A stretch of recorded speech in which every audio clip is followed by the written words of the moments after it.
Friends, இன்றைக்கி என்ன பண்ண போகிறோம்னா கம்மா மீன் குழம்பு வைக்க போகிறோம். வாங்க, சட்டி முளை அடுப்பில் வச்சுக்குவோம். எண்ணெயை ஊற்றிக்குவோம். வெங்காயத்தை போட்டுக்குவோம். கருவேப்பிலையை போட்டுக்குவோம்.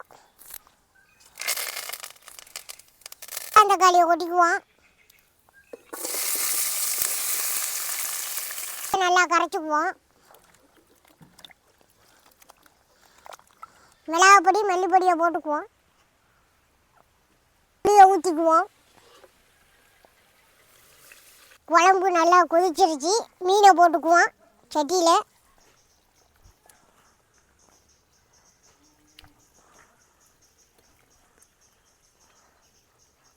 போட்டுக்குவோம். ஃப்ரெண்ட்ஸ், நல்லா குழம்பு கொதிக்குது.